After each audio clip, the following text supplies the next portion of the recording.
Welcome to I'm Not Joking, the podcast where a behavioral scientist examines what it's like to live a humorous life.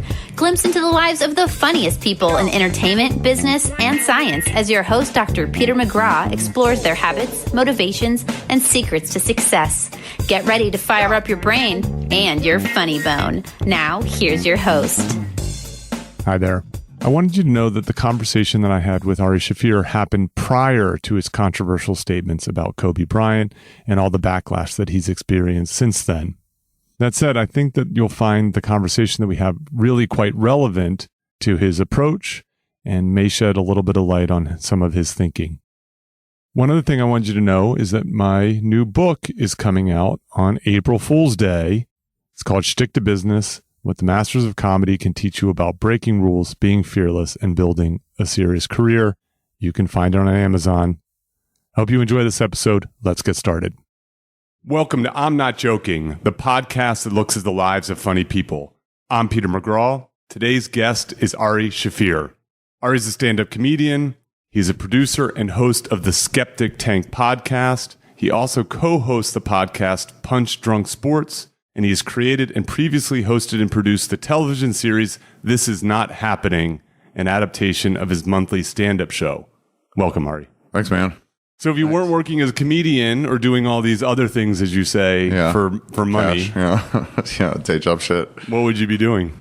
Probably be a lawyer if I didn't go into it at all. That's like most of Lvov's class. Oh, yeah. Buddy. Yeah. For the listener, Ari and I have a mutual friend, a guy I'm very close with, and you were classmates at Princeton? No, Jewish day school, high school. Oh, in high school. Yeah. Okay.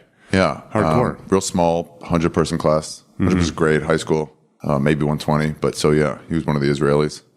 He was all Jewish school, Jewish day school in Rockville Mill. But everybody there is like smart and like professional and shit. They're all an accomplished group of people nowadays. Almost all at something, yeah. A lot of lawyers. A lot of lawyers, yeah. So I'd probably be doing that. Okay. That was the point. Yeah. And how do you think you'd feel about being a lawyer? I think I'd be okay with it if I never got into comedy.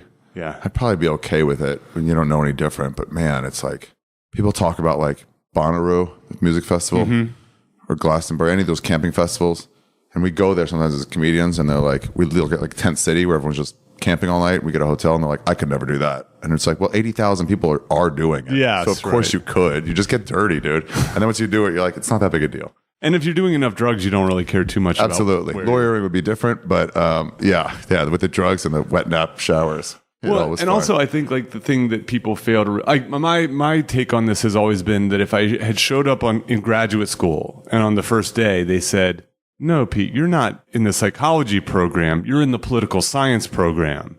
And I'd be like, okay, I guess I'm going to do political science. Yeah. I'd be a very happy political scientist. Yeah, you wouldn't know what you're missing. That's right. The sliding doors theory is that you don't know what the other's behind the other door missing it. And these, I mean, look, if you were a factory worker, your life would be radically different because you would have given up a creative side to your life. But as a lawyer, you're solving problems every day, making jokes, creating jokes, and so on. As a lawyer, you're solving problems every day. Yeah, I'd probably be like slightly funnier a lawyer than most. Because I was always a bit of a sense of humor, but not like... You'd be a trial lawyer, I bet. Yeah, maybe. Yeah, maybe. Now, this actually, this is perfect because I think that there might be some way that your life is different. So you and Joe Rogan are friends. You've been on his podcast a bunch of times. Yeah. So I was once on it. Oh, okay. And I was watching, I think the most recent one. I just fired it up for a little while and was watching it. And I learned something about you that impressed me. And I think Joe envies it a touch. What is it? It's like, you're like the freest man alive. I think I am, dude. It's crazy. Yeah, I think I might be. It's great. And so I want to talk to you about that. Yeah. My question was, if you were a lawyer, you probably would be less free. Far less free. I'm assuming that would go with kids and a wife. Yeah, you'd be a more traditional lifestyle. Yeah. I'm sure I'd be happy, but like, the freedom is like, it's another thing. You just can't even understand it. Well, okay, so I have a lot of freedom in my life. So I'm a bachelor. Okay. So and don't have any kids and ex-wives or anything. Congratulations. You can live your life. You're the prime of your fucking making money time, and now it's like there's no sieve. You've done great. So And it's interesting because like this is something I've sort of noticed about myself, which is when given a choice between power and freedom, I choose freedom. Yeah. Or I call it autonomy, but freedom. Autonomy is a good word, yeah. Autonomy sounds fancier. It does, but autonomy also is like, I can work on whatever project I want for Google. I have complete autonomy, but it's like, no, you got to show up every day and you got to clock in and you got to work on Google shit. Yes. So your pursuit of freedom, where did it come from? I don't know. I think it was like given to me just because I failed for so long in this industry and it was able to like build up a immunity to poverty. Okay. To the effects of poverty. So like, and I have safety nets of parents I could always move back in with. So it was an easy to develop, but like, I don't know, after enough time and then you start taking mushrooms and get depression where you're just like, fuck it, I'm fine. And if it goes bad, then it's done. Mm-hmm. It's no big deal. But like, I saw some of my friends too get like more famous and successful and then lose some freedoms. Everybody I saw that was ever on a sitcom, which was like an enviable position, which by the way, I would have taken one of those in the first 3 or 4 years. Would you take one now? I mean, there's so little chance. It would have to be so funny. Okay. It would for me to give up that level of anonymity to be on a fucking massive sitcom where people would recognize me more and more in the street. It would have to be a project I would like really want to do to pay that price. Okay. Yeah, imagine Ray Romano gacked out on a fucking lawn at a Delaware music festival. There's no way. Right. Yeah, I've always said that I always thought that these sort of comedy writing jobs were pretty sweet gigs because the pay's pretty good, the work's steady, it's a vibrant atmosphere, they're usually fun rooms. Yeah. You're making comedy and no one knows who you are. Yeah, I watched a Marin live podcast at South by Southwest and he had on Ben somebody from the State, that sketch group, the State. And he was the writer of those things. I think Wet Hot American Summer. I think that was all the State. Oh, yes. And those guys have done a lot of different shit. And he's in occasional like small parts, but he mostly is the chief writer. And he was saying how much he loves it because he gets to be creative every day, turn out a movie or two a year, go to the supermarket, nobody bothers him, gets to be an observer, which is what he wants to be, so he can like channel stuff to write about. Brad Pitt's standing in line behind you at the supermarket. You're not going to have the fight you were going to have with the lady in front of you. Yes, it's going to be put on. So he gets to be all that. Ben Garrett, I think is his name. And I was like, oh, interesting. Yes. Yeah. I've always felt that just as an outsider looking into the industry. Yeah, writers seem like the way to go. But then you got to keep writing for shit. But again, yeah. So, but if you're pursuing the purest freedom in your way, a writer's room is not great because you got to show up by 10, you got to stay till 7, right, that kind of a thing. So, but what you've done, it sounds like you've lowered. So, in economic terms, we call it your burn rate, right? So, my guess is you live a very simple life. Yeah, but it's not because I'm like I have to do that in order to stay in this. Although that helps, it's just like I don't have the tastes for it. I don't have the taste for opulence. Okay, I just never developed it, and I like it. Like first class is a good example on a flight. I've been bumped up. It's better than coach. It's just nicer. No doubt. But like, I don't miss it when I'm not in first class. Yeah. But when I'm on like a 10-hour bus because a flight breaks down, I'm like, I miss being able to get on a flight. Yeah, no doubt. Yes, that's right. But then after enough time on buses, if you're like traveling around the world and like, you're like, this bus is fine. It's better than most buses. It's all where you set your expectations. And mine are so low that I'm like, I'm not missing anything. Okay. So you have freedom in terms of your schedule. I make it how I want now, especially before I had to take the gigs I could take, like when they'd offered it. But now I'm like, I'm going to go to Denver when I can ski or when I can hike and not in between. Okay. I'm not going to go to Buffalo when it's cold. I don't want to do it. Yeah. I'm just not. If there's no skiing there, I have no reason to go to a cold place in a cold time. Yeah. You don't want to go to Denver November 1st. Right. Oh, what a waste. Yeah, exactly. And then like, I'll save San Diego for the winter to get out. Mm-hmm. San Diego's nice always, I guess. Doesn't really matter. That's Summertime's nice there too. But like, and you're LA based? No, I used to be. I'm an LA comic, but I live in New York now. Okay. For the last 6 years. But I'm born and bred here at this place at the Comedy Store. Okay. So your schedule, so what you say yes, what you say no to. Clearly you have freedom to say what you want. You strike me as the type of comic who's not afraid. Oh no, not at all. I have like some clubs that would never betray me. That would always put me on. So like, even if they take all the money away, let's say I can't perform on the road for the money to live on, I can still go up like here for $25. Yeah. We're in some office upstairs at the Comedy Store. At the Comedy Store, yeah. Like this place, the Stand, I mean, they could go out of business, but I could always do open mics. I can't imagine this place going out of business. Yeah. It's Tuesday night. It is bustling here. Right now it is. You should have seen it 10 years ago when Tuesday night was like we couldn't start the show because we didn't have enough people. That's fair. I guess we're in a golden age. Yeah. But like I can always go up. So the money part is almost like, I don't know. They can't take the ability to do the thing I like doing. Yes. They can just take the cash that goes along with it, but I don't need the cash. Okay. I need some. It'd be nice to get some, but I have so much more than that I need that they just don't own me. Yes. And then I think this came up in the conversation with Rogan. You've had a vasectomy. Uh-huh. Right. So. Yeah, I got sick of taking chances. Right. So when did you do that? I think 2 years ago. Okay. Yeah, 2 years ago in August or September. August. Can you talk me through was there a process? Did you heavily weigh it? How did I was thinking about it more and more, but I had a joke in my last special of I just like the way I said it, 8 minutes away from getting a vasectomy, or 5 minutes away, I forget it. But it was like, I just like that, and I would have to change it if I actually already got a vasectomy. Mm-hmm. So I'm like, and then once I did the special and recorded it, I was like, now what am I waiting for? I've been thinking about this thing for like 7 or 8 years. There's nothing holding me back. Don't just get rid of it. Just get rid of it. And also, I thought adoption's a better way to go anyway.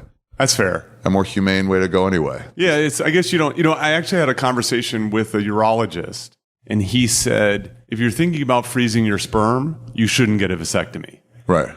That's what my guy said too. I was like, should I freeze this? He goes, why? I thought you don't want kids at all. And then right. And he said, like, if you think that you might want kids, he's like, you don't want to go down the frozen sperm route.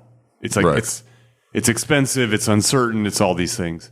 So has having it had a noticeable effect on your psychology? There's just like a small worry for like a couple months after like you like hook up with somebody like that you shouldn't. But like, I got a girlfriend since then too. So it's like, it ain't a problem anyway. Yeah. And do you, as you're still a young man, dating with a vasectomy, at what point does that come up? It never comes, I don't know, it never comes up. Oh, maybe sometimes afterwards, like, what the fuck did you just do? I'm like, oh, it's not a problem. Yeah, that's the only, it'll come up there. I'm like, they're like, how did you know I was on birth control? I'm like, oh, no, I'm on birth control. I'm on birth control. Yeah, I'm on permanent birth control. Yeah. And then, honestly, I spent like 15 minutes. I mean, I know some of your stand-up, but something happened with a TV show. Is it the TV show is not happening? Yeah. Like, there was a fuck you moment? Yeah, but it was already there. It was the second or third time we'd had it with them, where they're like, we'd rather do it this way. I'm like, I don't want to do it that way. And they were like, well, then we're going to take the show away from you. And it's like, oh, yeah, okay. I mean, I'd rather you not do that, but what you're proposing is unacceptable. Me doing my work in a way I don't want to. Mm-hmm. So that's not even... I can compare it to this because people can't quite see it clearly. If they're like, we'd love to give you tenureship at this college. Yes. And you're like, yeah, I'd love that. But they're like, but we want you to teach one extra class. And you're like, okay, sure, I could do that. Okay. But if they go, but we wanted you to kill your mother. And you're like, that's just not on the table. And you're like, but this is what you've always wanted. You're like, yeah, but that's not, I'm just not going to do that. Yes. And so doing my work not my way is like, no, absolutely not. It is an interesting idea. I have been saying... I've just recently been making this argument that comedians have moved from being kind of entertainers to being politicians. Yeah, it sucks. More so that is that, like, as a politician, you expect half the people to hate you. Yeah. And you just accept it. No one, in that way, yeah, then we have been. But as entertainers, it's like, okay, if you're Brad Pitt, people love Brad Pitt, but there's not an equal number of people who hate him. Mm-mm. They're just indifferent about him. Mm-hmm. But suddenly, now, comedy feels more like politics than it does like music. Andrew Dice Clay always said this, that you don't want people liking you. You want half the people loving you and half the people hating you, and then everyone's talking. Yeah, this is an idea I've been working on with this new book. I call it Create a Chasm. That really good comedy is very focused on the people in front of you, making them laugh and not really worrying too much. But who's not there? That's right. That's the big thing now. Everyone's worried about like, who's not going to like this? And I'm like, you're worried about the wrong things. You're worried about who's in the room, who's going to like you. Yes. And not, well, these people might see it later. I'm like, they should never have. That's the fault of whoever presents it to them. If me and you talking shit about your friend. Yes. You know what I mean? And then like, I tell her you talk shit about her. Yes. Like, I shouldn't have done that. But you're fine because you said it, like, morally, you're fine. Like, you didn't want her to hear that. Mm-hmm. And for me to do it, it'd be an asshole. So whoever presents, like, Louis Parkland jokes to the Parkland survivors, like, what the fuck is wrong with you? Yeah, that's right. He would never have said that to them. And if he heard one was in the room, he probably wouldn't have done the joke that night. Yeah, I agree. So, like, you're an asshole for showing it to them. Yeah, I don't want to go down this road too much because I think we've talked lots and lots about it all. But I do think that what would be neat to see is, could you give comedians tenure? Oh, right. Where now you can't. Some do. South Park guys have it. Bill Burr, Chappelle, they have it. You can't take that shit away from them. That's true. Louis has it too. Yeah. You just can't take it away from them. You can make it harder, but they'll be fine. There's sort of two forms of this. One is you make enough money in the world that you literally have fuck you money, and so those guys have that. Yeah. But then there's also, like what you were talking about, it seems like you have tenure here at the Comedy Store. Yeah, absolutely. Right. So you're immunized in many ways. I can do almost anything here. Yeah. You can do more here than I can do at my home university with tenure. I mean, universities are more restrictive than So yes. I have teacher friends. I know it's not as much freedom as is made out to be. Yeah. You can smoke a cigar on campus and that's about it. And here's the other thing. You have a flip phone? Yeah. So is that part of your freedom play? Yeah, I was feeling too much of a pull with all the apps and the internet and all the intentionally addictive stuff that they're bringing you in. Once I realized they have engineers working to get you to look at it, and I have no defense system. It's a fool's move to think you're not a big willpower guy. I'm not. Okay. I'm an addict to things like that, and so I envy the very few people who are I just look at Instagram once a week. Yeah, I'm one of those people who barely look. Great. And those people, the ones who can have 2 cigarettes a week, 2 cocaine once a month, great. Then everything I have to say about those issues has nothing to do with those people. It's rare, and I still think my willpower is terrible. Right. So I have great willpower, and I know it's terrible. Yeah. Dr. Drew said addiction is not a chemical addiction. Addiction is when you let something get in the way of your life that you don't want it to get in the way of your life. I see. So if you're smoking pot all day and not hang out with your friends, then pot is addictive. Yes. It's just not chemically addictive. But you're an addict. It's abuse. You're abusing. Yeah. You lost your wife over it. So how's that not a problem? At least. So the same thing with the phone. It's I wasn't writing as much. And I see my friends disappear in moments, miss things in the outside world. And I was doing it too. And then, I'm experimenting right now this month with I just switched new phone numbers. Okay. And so I'm keeping the old number on for a month to put an iPhone on it and to see if I can handle it. And first few days, it's not good. It's not going well. Yeah. Okay. But I'm starting to a little bit go you already checked everything you have to check, email, anything social. You don't have to check now. So don't do it. It's been checked. Yeah, it's been checked. You can check tomorrow during the day. It's done. Do your work, watch a video, watch Walking Dead, do anything else. That's a waste. That's bathroom shit. I agree. That's toilet material. Yeah, I've done some things that make it easy. I took email off my phone. That's good. Some people take apps off. Yeah, and all the notices are off. That's good. Some people go black and white. Yeah. I've heard about that. I've not done that. That's a weird chemical addictive thing. Yes, that's right. There's these 2 guys in Brooklyn who they have invented what they call the dumb phone. Yeah. The Light Phone 2. Light Phone 2, and I ordered it. It's coming. Oh, you did? Yeah. Yeah, so I chatted with one of the guys. Really? And so the origins... No, picture messages kills me. They're not doing... You can't get a picture message on your phone. Well, he was telling me about this. His name's Kai, I think. So these 2 guys they're not engineers, they're designers. Oh, interesting. And they were in an incubator with mostly engineers, programmers, and everybody was making apps. And the goal of the app, as you've already alluded to, is frequency and duration. You want people on the app a lot and frequently, and when they're on there for a long time. Right. So you can collect data. The evil apps. The great apps like All Trails, which just tells you good hikes in the area. They don't want you on there all the time. They want you when you're looking for a trail, and then they're you have no use here. Yes, get out of that's here. Right. but anybody who's in an incubator who wants to become a billionaire, they're trying to do the evil side of it. And it just didn't sit well with those guys. And so they were like, well, there's our business idea. Let's immunize people. Yeah. And so his saying was, you don't need a microcomputer to go to the farmer's market. Absolutely not. But there's an interesting tension because, so they have very happy customers.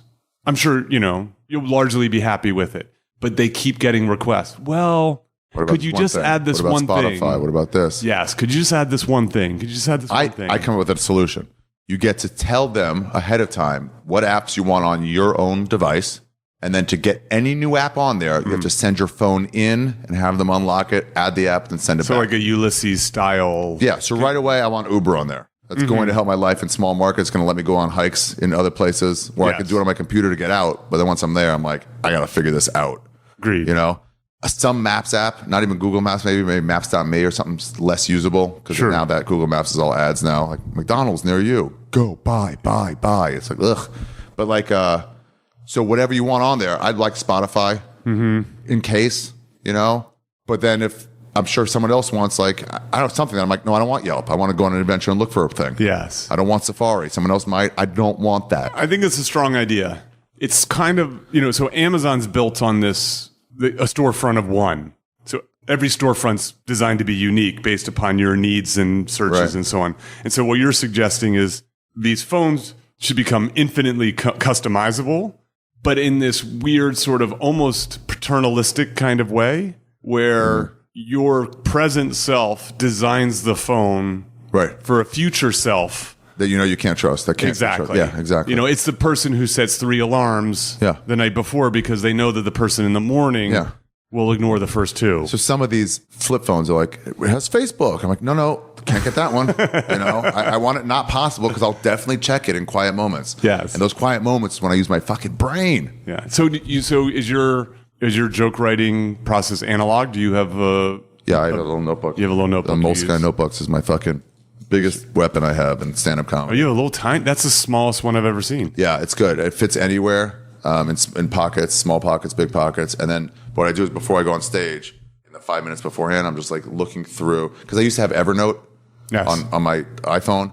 But then the files, you have to access each one. So you're not flipping through it. Okay. You can look for a specific one. But this way I'm like, traffic, the subway, people buying flowers. Oh, maybe I'll do people buying flowers today. And then I'm like, nah. And I'll keep thinking about it over and over again. And then eventually I'm like, no, I'm going to say something about it today. Okay. And then I'll say something about it. And it's there. And then once I start doing it as a bit, I can rip the page out. I see. And where do you put the page once it's ripped out? Throw it away. It's done. It's already in my act. I have memorized it now.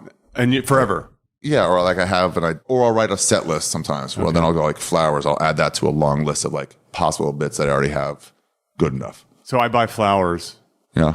What's the joke? The joke was, if I'm remembering correctly, the only joke I have for flowers was that, and it never got to work, was the idea of like in the movies, you're all like man and the woman are walking down New York and he stops in and is like, give me a bouquet of roses and hands them to the woman. And but the reality is you got to wait for the person in front of you. The guy's got to make change. He's got to say, hold on. And it's just not nearly as romantic as the way they show it in the movies. Yeah. It never happens quickly. Yeah. Excuse me. Okay. No, I'll wait. It's just like, what are we waiting for? Like, I'm trying to surprise you. I buy flowers for my apartment every week. Really? Mm-hmm. They're great. They really liven the place up. It does. Yeah. It's a nice touch. So, okay, you're not verified on Twitter. No. How's that possible? I'm verified. I fought on it over and over again. You have to make yourself private and then make yourself unprivate. And the verified tag goes away. So you don't want to be verified on. Good. Tell me why. One, it seems elitist. It is. I see that. I don't agree with the fact that if you're Brad Pitt, your opinion has more value than like, your friend. Oh, I just always thought that it was a matter of just a way to make sure that people didn't imitate you. That's the other one. I say a lot of fucking divisive shit. So I don't want any news source being able to be like, this is his verified opinion. Oh, that's fun. You can't guarantee I said that. There's no way that's me. So you can't use this in your story. Is that more the reason? That's a lot of it. No, the first reason is the elitist thing. And the second reason I realized when I started seeing my friends get quoted without their permission. And people say opinions are whatever, don't reflect the institution I work at or whatever, that kind of thing. But they just I never quote thought you on about your it that Twitter. way. His verified Twitter account said this, posted this. And it's like, oh, you don't even talk to the guy. Yes. Oh, that's fascinating. Yeah, you're not going to do that to me. My I'm pretty vanilla on Twitter. Yeah. And so it's not a problem. Yeah, exactly. Yeah. I think, I've been on it for a long time. I think if you went looking, the worst. I'm sure. No, honestly, maybe not. Maybe not Twitter. The word for me, if you went looking, I know the worst thing you'll find. It's a deleted tweet. And it was a very bad joke I made about the sandwich shop at the Whole Foods in New Orleans. And I was pissed off, and I wrote a tweet that said, I thought that Katrina was a disaster. Right. Oh, until I went to the sandwich shop. Whatever. They would get you on that one if they were looking to get you. They would get you on that one. And the Whole Especially with your job. And actually the Whole Foods responded and said, this was like people lost their lives and there was all this thing. And so what I basically did was I just immediately apologized. Yeah, okay, I said, right. That was too much. I said, I'm terribly sorry. Yeah. You're right. I'm deleting this tweet. And I deleted it. Yeah. So that's smart. No one deletes their tweets, especially if it catches on. They're like, no, now it has value. Even if it's wrong, it still has value.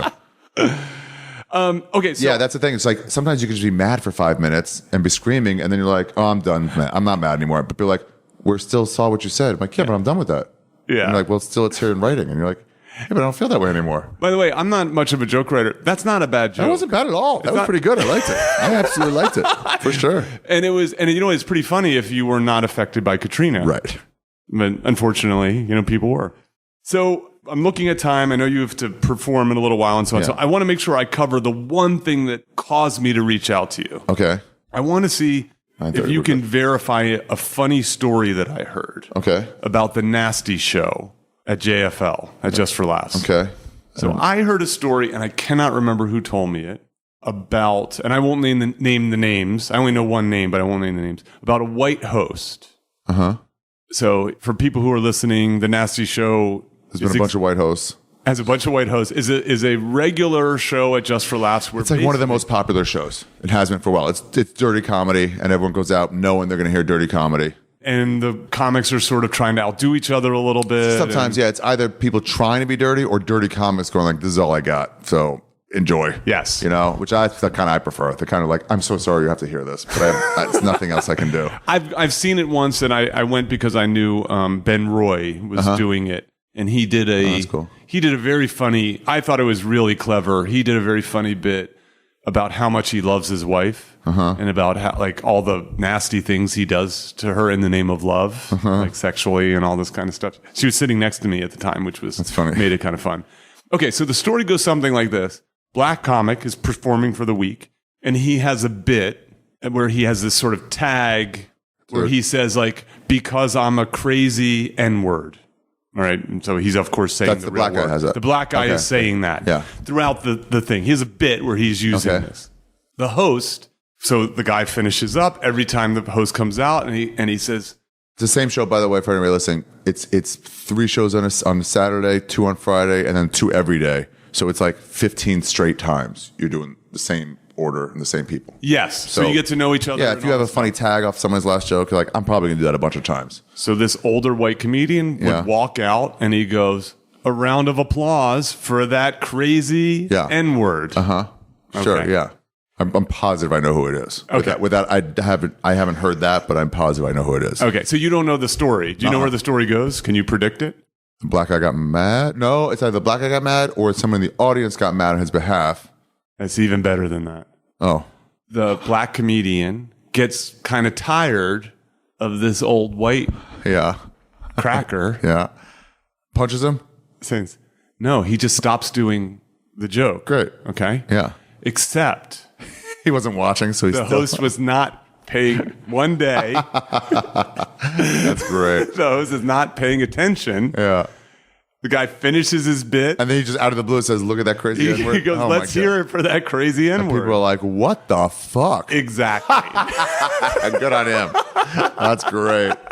That's great. I love a good comedy prank. That's great. That's fun. So you don't know the story? I've never heard that one, but I can believe it. I for sure know who the old white guy is. He was the longtime host. Okay. And it sounds like he would always fuck with me for being Jewish, even though he's Jewish. Okay. And it's fine. And if it gets tiring, it's like, it ain't my time anymore. It's their time. Yeah. So fucking say whatever you want. Okay. I was hoping you would know because I know you've done the show. Yeah, I've done it a bunch of times. I hosted once. Wasn't the greatest host for it. But why is that? I don't know. It had been a while since I've hosted a show and I forgot the rah-rah stuff you're supposed to do. Yes. Okay. To do it well. It's such a funny story. Yeah, that's funny. But people would fuck with each other on that show all the time.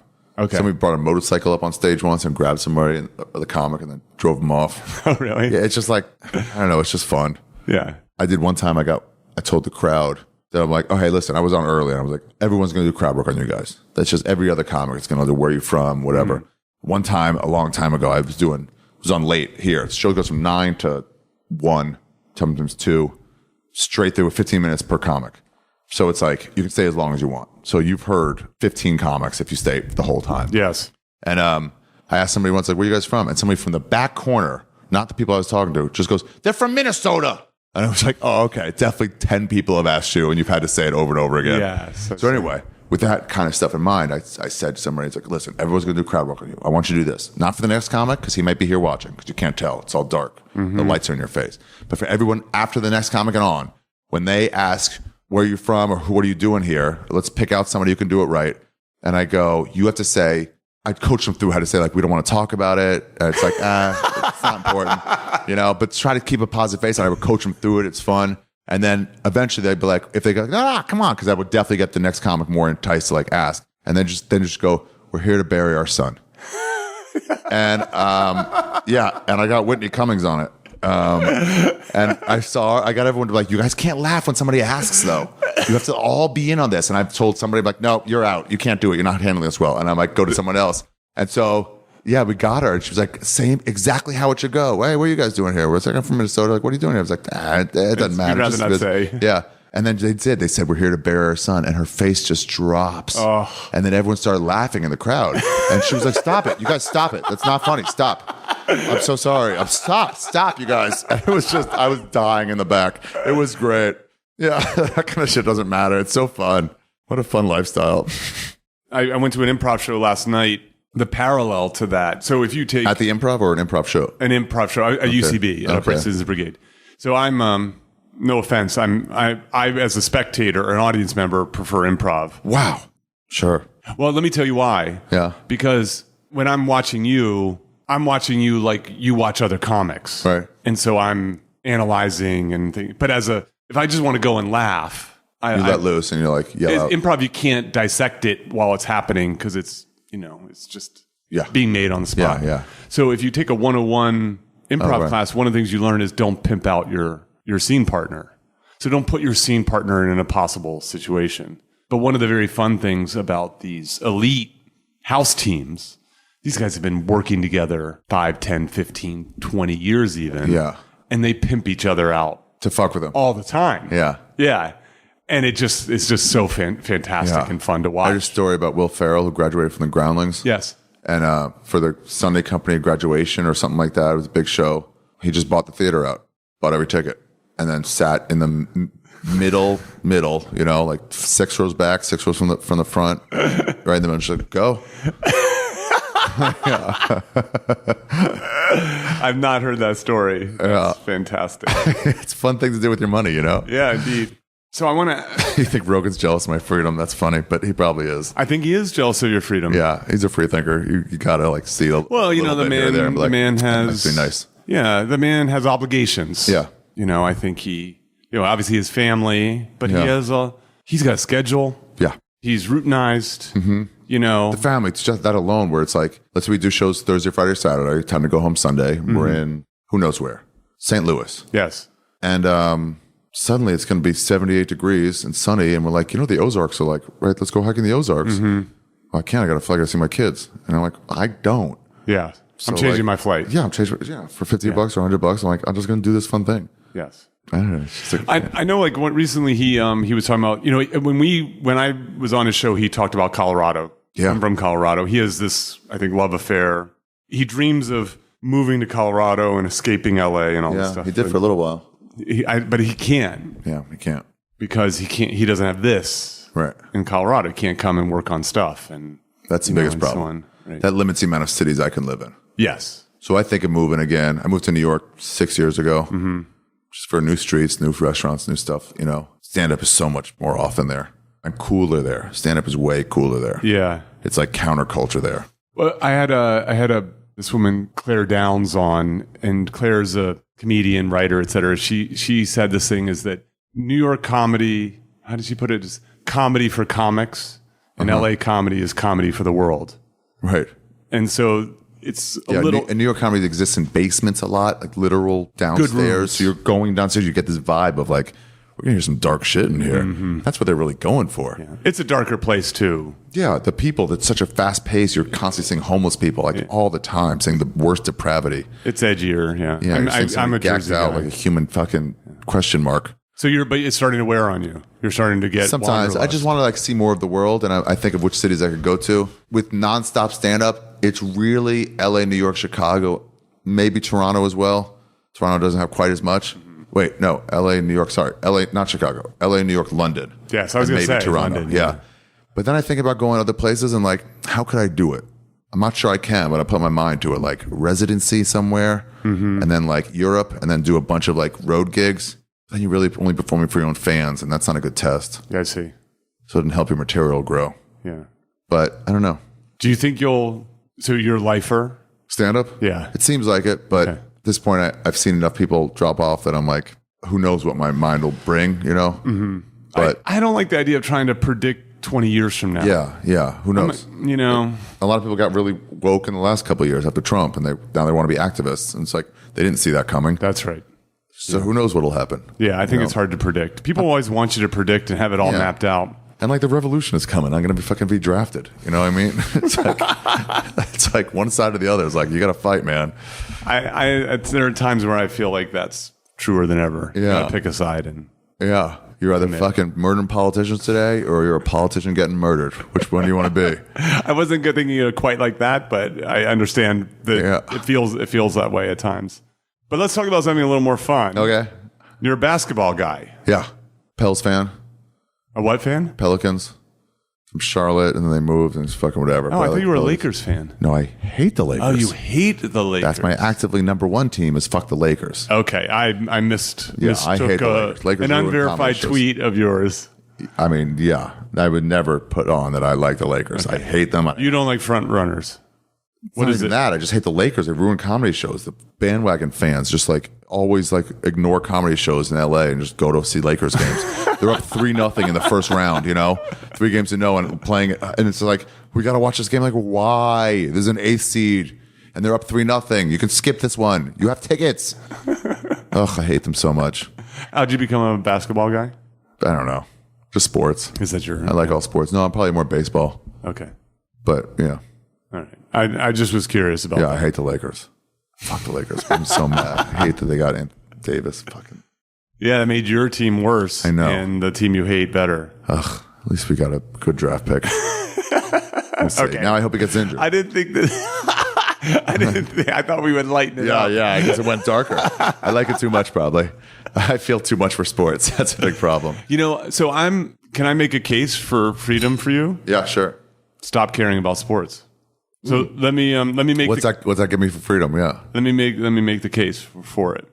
So because I was an athlete. I mean, I work out, but I'm not an athlete anymore. Like I'm not competing, playing basketball or anything like that. And I grew up a sports spectator. It's America, so of course you did. You're a boy in America that you watch. What I realized was that I was giving over too much of my time and energy and happiness. Oh yeah, I mean I had that too. To get depressed when your team to a bunch of loses in the early dumbasses round. in an oblong Who ball. don't give a shit about you. Yeah. And so I already sit too much. Why am I going to sit even more and watch sports? Why am I going to, if I am going to consume a form of entertainment, why am I going to consume something that half the time I'm disappointed by the result of? And then this is football focused. Yeah, baseball's not as bad if you lose. Football, and also football, that was the first one I gave up. And then I've just given up a bunch of other stuff as a result. Like every game matters. When also the thing is like the morality associated with football is it's impossible to ignore. Even if you're like, I don't care about the let's just say you can write off, it's just a minority of the ones that beat their wives or anything like that. It's like, but they're all damaging themselves. Exactly. So like, I like these guys and they're hurting themselves. Yes. Like they shouldn't be doing it. Yeah. And so it's been a sort of slow burn for me in terms of, it started with me giving up football, and then I still watch a little bit of basketball here and there.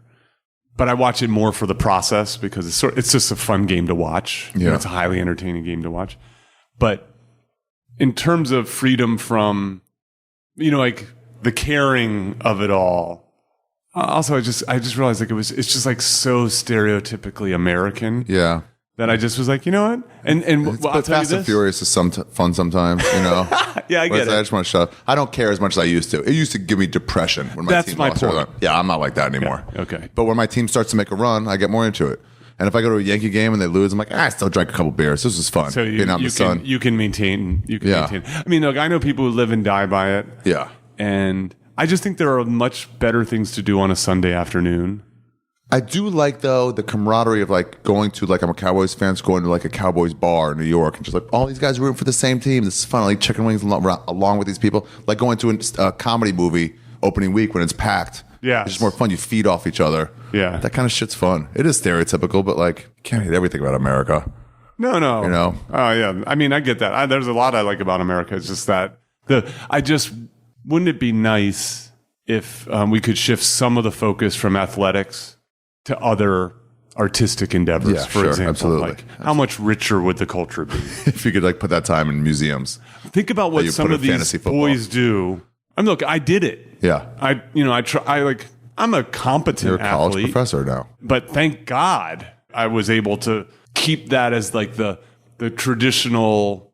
I didn't go to prep school, but like the prep school kind of like you do another sport because it rounds you out. Right. I felt like athletics rounded me out, but I wasn't like a kid who was like on AAU and doing all the. I was a kid who went with my mates down to the basketball court and played pickup basketball for a few hours, and then we walked home and talked shit with each other, kind of thing. Yeah, it's fun. Versus, I mean, like I have a buddy who, he's got a son, plays soccer. Well, we got to get him on this team. Well, it's an hour drive. It's X $1,000. It's something, and I'm just like, I'm sure your kid's a good player. He's not. Yeah, it's not worth that. He's not getting a scholarship. Right. And by the way, you wouldn't need a scholarship if you just took the thousands of dollars you're spending to turn him into nothing and put it into an index fund, put into a 529 Oh yeah, account. good point. Yeah, good point. Yeah, it should be fine. Any case. So what are you working on right now? I'm working on, specifically a special about Judaism, a stand-up special about Judaism, but more like step back kind of way to look at it. I'm working on a way to have the Edinburgh kind of heady theme style hour with the laughs of an American club. Okay. It's a lofty goal. Yeah, I've gotten there. I did it.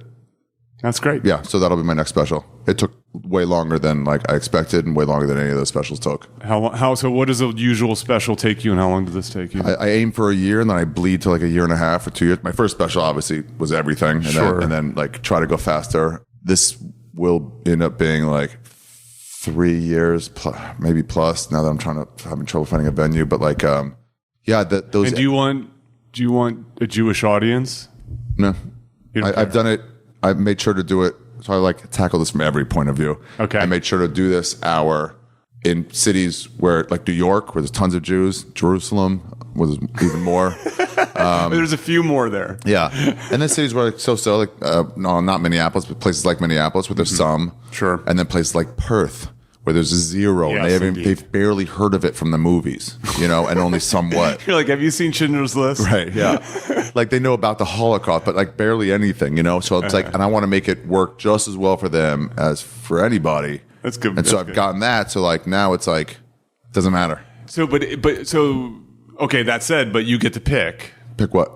When you tape it, what kind of audience are you going to choose? I can't do Jerusalem. I had an idea of doing Jerusalem, but when I performed there for a small show on purpose, just like I don't want to use up all my draw in case I do want to film it there. So I did like for 80 people, and 40 of them were still religious, and it's about Orthodox Judaism, and the other 40, half of them pretty much had been religious. So most of my jokes, the setups, I have punchlines in the setups, but to them the setups like, hey, we know about this. I see. It's almost like explaining Catholicism to somebody. It's like, so there's this main guy, and he's called the priest, right? And he runs this place where everyone gathers. And we're like, yeah. It's called a church. Yeah, so you're making jokes about this. We already know this. Yeah. So I was on my heels the whole time. So it was way different than I expected. But I think I want to do it in New York, which is the home of Jews in America. Yeah, that makes sense. That or where I grew up in outside D.C. I would love to have done it at 6th and I, but they're saying no to Holocaust jokes. I'm sorry? There's this place called 6th and I. Mm-hmm. It's a former and still sometimes synagogue turned performance space. People like Nora Jones play there, things like that. That level of whatever, and they do talks there as well. And I've done comedy show. I did a comedy show there. People have done comedy shows there. It works really well there. Mm-hmm. And it wouldn't be an over the top like look at all this Jewish shit behind me. It's just like here it happened. It's here because it's already here, But they were like, they didn't say no Holocaust jokes, but at first they were like, but it won't be any Holocaust jokes. I'm like, yeah, what do you mean? How am I going to talk about Judaism as an American and not cover the Holocaust? It's their biggest historical fact in the last 100 years. Mm-hmm. And they're like, well, I'm like, yeah, it's going to make fun of it. It's not going to be like, but guys, I'm going to get serious now. Like, there's no way. You can't do that. So they're like, then they said they don't know their rollout schedule. For I get it, right. You didn't get a hard no. You just got It was that. So we'll have to think about this. So I think New York. Okay. But it's a union town, so it's going to cost me way more. Oh. Anyway, I'm dealing with it right now. It's very frustrating. Do you have a title for it? Jew. Okay. Yeah. So you know what you're getting. Yeah. So all these Edinburgh comics are so fucking, these UK guys, they're like in stand up, they're about, I don't know, between 10 and 15 years behind us, behind Americans. The kind of like set up punchline, clear characters they have. It's like, we don't do that here anymore. We did it, you know, where somebody had an act. It's kind of like 80s and 90s. Like, what's your point of view? And it's like, dude, you just meet your friend for a while. You don't know his point of view. Just kind of know what he's probably into. You know, if I knew you in high school, I'd be like, hey, you like sports? But like, you don't have to portray this like specific point of view. And they're still kind of doing that. They're doing these themes. But what you end up doing is having this like lesson at the end of your stand-up, the kind of South Park made fun of really hard. Yes, I see. You know, I learned something today, and then they would joke about it. It's the annoying thing about a lot of TED Talks, which they get super preachy at the end, where they want to tell you then how you should live your life. Yeah, The Moth did that a lot for their storytelling show. So my storytelling show, I was like and I like The Moth, but I'm like, I'm not looking for that. I'm not looking for that line at the end where I always make fun of. It's this for the Edinburgh and for The Moth, where it goes, and that day was not just the day that I lost my watch. It was the day that I lost my innocence. You know, it's like, oh, right, fucking get over yourself. And it's just so much forced all the time. A few times it's not forced. A few times Mike DiStefano had a bit about his aunt. There's been a few I've seen where it's like not a forced serious. It's just like a natural progression. The way Woody Allen talked about, like your punchline should be natural progressions from your setups. Okay. And not like you shouldn't be aiming for your punchlines. It should be like, of course it goes here. I see. You know, there's actually this, I think is a really fun research paper on this. Oh, really? Which is, you ask, so they did this, these are old jokes. This is Phyllis Diller, Bill Cosby bits back in the day, where they played the setup, and then they asked participants in the study to predict the punchlines. Yeah. And what they found was that people could do it, you know, and the more predictable the punchline, typically the funnier the joke was. Wow. So the less predictable stuff, actually, you know, we tend to sort of overrate surprise in comedy. Yeah, it seems like the funny thing. But then, not necessarily. And so but it's that natural progression. So that there's actual data that suggests that Woody Allen was correct on that, in that intuition. Yeah, but you led him there. Okay, so wait, where are you going with this? So these Edinburgh people. So they're pompous though, because so in the UK, stand-up comes from a place of theater. It comes out of theater. I heard a visual artist, a video artist, Ragnar Kjarlason. It's a few too many like A's and umlauts and stuff. I saw one of his pieces in Phoenix, and it was like he's Icelandic, and it was in a house. Every different room had another person playing an instrument with headphones on, and they could all hear what everyone else was playing around the room. And as you move, each screen was their own person. Okay. And then as you get closer to each screen, their thing gets louder, and then other people drop off. Someone's in a bathtub playing a guitar, and you can't hear the bathtub. And as you get closer, you can hear the water moving. Okay. So cool. They played this over and over again, and he likes like melody over and over again for like 15, 20 minutes. And then they all kept playing and then moved down, and all the screens like were empty. And as they moved to the same room, they walked off together. And then I think Ragnar or somebody like one by one went in, and like you see a guy like turning off each screen. It blew me away. And he had a thing at the Met, and I saw him speak beforehand. My friend Ari Shaffir is an Icelandic comic, and he was like, I think he got me in, or one of his friends got me in. Anyway, and he said this, which I loved. He goes, in Iceland and in Europe, or maybe Scandinavia, I forget exactly what he said, but he goes, music comes out of art school. You go to art school to become a musician, a rock star. And he goes, in America, musicians come, and he had to ask a translation from like, who's Icelandic? What did I say this? He goes, oh yeah, it's of the soil. Yes, right. And it is blues and the streets, rap and country. It is like, it's like, give me a guitar, let's play. It's not, you don't train for it. You just become it, you know? Yeah, it's interesting. Like, Jimmy Page went to art school. Right. You know, so like a lot of those guys did. Yeah, you know, I mean, that kind of a thing. Yeah. Oh, Jimmy Page is English. Yes. Right. Okay. Yeah. Right. Exactly. Yeah. Right. You know. And in stand-up, I think Robert Townsend was also, like a design student or something like that. Yeah, it makes sense from what he's saying. You know, and here it's like Jimi Hendrix. Like Bruce Springsteen was just like, I'm a guy. And who just didn't fit in. Yeah. Yeah. And so stand up here is kind of like that. It's of the soil. And there it comes out of theater. And so they have these reviews and they try to have this theme or whatever. And I'm not even against the theme. I went to Edinburgh a few times and I learned something from them. Like, these are interesting. It does hold your attention more. But the pompousness they have of like, yeah, maybe Americans are funnier, but we have this heady thing. And I'm like, no, I think we could do that. We just choose not to. I see. We'd rather be a Van Halen album where it's just bit. I mean, song. Versus Pink Floyd. Right. Who's like, right, exactly. Yeah. Which is better, but that's way richer. But at the same time, not everyone prefers it. Yeah. So you're ignoring that as if it's bad. Van Halen's not bad. It's just not Dark Side. Yes. And two, it's easier to like Van Halen as just like a regular everyday person. Yeah, exactly. And it's like, this is fun. Yeah. Next song, please. That's right. And not like I have to hear the whole album or forget it. You gotta hear The Wall. It's like it's not one song.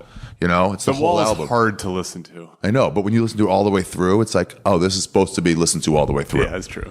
So, but what they do is they stop the comedy part for this theme. Even in their club sets, they do 18 minutes. They go, but guys, so here's what I've learned. We're all people. And no matter what race you are, you have to get along. I'm like, what the fuck is this?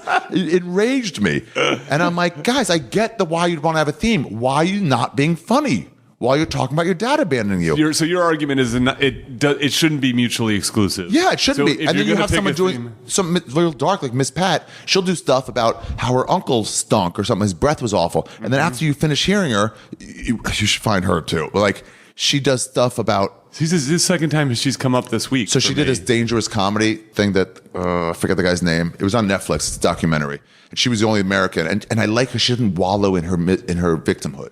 So she does this bit, let's say, about, I forget what the exact stance was, but something along the lines of her uncle had shitty breath. Okay. And you're laughing along. And then afterwards you think about it like, wait, was she talking about how her uncle raped her when she was 13? And you're like, oh yeah, she was. And you're not like, but guys, I was raped. She doesn't do that because she's a comedian. And if she's a novelist, a dramatic novelist, then absolutely wallow in it and have almost no funny. But stand-up comedy is supposed to be funny. People go there to laugh. About 9/11, about the AIDS epidemic, about rape, about anything. We want to laugh. We want to let loose. Yeah. And she's getting laughs at her dark, dark shit. She's not belittling it. She's not making it worth nothing. She's just like not being held back by it. She goes, this shit happened to me. Same thing as like, I got suspended in high school, was a bad moment, but I'm not going to be woe is me. And they do that shit there. So I want to prove to them that they can do that without fucking giving up laughs. I see. And Jew does this. Absolutely. So spite is a great motivator, and I've used it to my advantage. So, I think, so speaking of that, so let's get back to basketball for a second. Okay. And so I agree with you. Look, I spent a lot of my youth as a young man. So Jonathan, our mutual friend, we had this kind of ongoing joke. It's a weird joke. It's out of context, so it won't be. That thing is like that he was the Jewish genius and I was the Irish dumbass. Right? This kind of thing. Like I'm a state school kid. He forgets you're a professor. He's like, right. Oh, idiot. What do you think that goes in there? Yeah. And like, he went to Princeton and these private schools, and I've always gone to state schools and all this kind of stuff. And, his dad's a medical doctor and mom's an academic, and like, my mom, your dad's a dock worker and your mom's a whore. Basically. Like that. You know what I mean? Kind of thing. Yeah. So my identity has always been that of overachiever, right? I don't have the natural abilities. I don't have the background, but I'll outwork you. You know what I mean? I'll be in the lab earlier and I'll be in the lab later, and that kind of like the classic kind of thing. And some of that, my success came from the I'll show you. Yeah. I'll show you. Sure. Yeah, kind of thing. And that's Michael Jordan. Right. Michael Jordan fueled arguably the best career in NBA history through perceived slights, real, fake, whatever. Anything he could do to prove people wrong, even once he was the best, kind of thing. And anger works. There's no doubt about it. Anger, as you just said, spite works. Harness it, yeah. The problem is this, and I've had a therapist help me realize this. I didn't come to this on my own. Yeah. On my own. Is that it poisons you. Right? So if you watch Michael Jordan's retirement speech, he could be magnanimous and thanking people and reflecting positively. But what he basically did during the retirement speech was just like point out all those people his whole career who never believed in him. Right, and then he's stuck in the hatred and not like in enjoying the. And what you realize is like this man's a 50 whatever year old Still bitter about poisoned soul about missing junior year. Exactly. Dude, that was 38 years ago. Yeah, and so this therapist is like pointing out to me, acknowledging how anger works, and I'm like, yeah, it works. There's no doubt about it that anger works. And he says, well, what if you decided to not use anger? And I almost like burst into tears. Yeah. I just said, what would I use? Right? Like I didn't even know. I'm 40 at this time. I was like, what would I use? And he goes, well, you do it. This was career stuff mostly, as you might imagine. I said, what would you use? Like I couldn't come up with the answer. Think of anything? And he said, you do it because you want to do it. Well, yeah. I mean, there's that too. There is that too. Yeah. I'm not just like, I'm getting to stand up to prove these guys wrong. Yeah. I'm not trying to give you my therapist My friend had the same thing when he was trying to give up drinking. He goes, but what do I do if I'm at a party and it kind of sucks? And like, and you don't want to be there. You need beer. And the guy's like, no, you leave. The party sucks. And he's like, oh, I didn't even consider that. I know. You're on this path. Yeah. That spite part is mostly dropped away. It's just when I think about like why I've started, like, oh yeah, it was because of this. But mostly now I'm just putting on a great show and trying to like entertain people. Yeah, I'm really not trying to drop a lesson on you. Yeah. But for someone, I get it. I get that idea of like, okay, you guys think you're hot shit. Yeah. And but you're not. Why are you acting so good? We all look down on you here. And then we come to America. There was an article written. My first full year at Edinburgh, I did a storytelling show one year. Then I went back full year. Michelle Wolf was there. was Sean Penn there? No. Joe DeRosa. A few comics. Chris Gethard. And they're like, these Americans are coming in and trying to do their style of comedy. And it's like, yeah, motherfuckers. Exactly. Yeah, it's hilarious. And crowds are leaving, having a great time.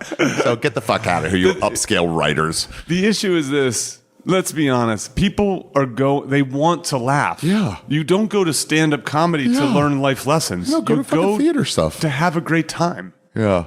And so, yeah, I understand that. I would do a dig during the Edinburgh run last year, and I'd be like, "Hey guys, this is a Edinburgh style hour in the American style, which means will be funny." And then everyone kind of laughs because they all know too. The audience has seen 5 shows that day and 20 that week, and they're like, "Yeah, we get the difference clearly."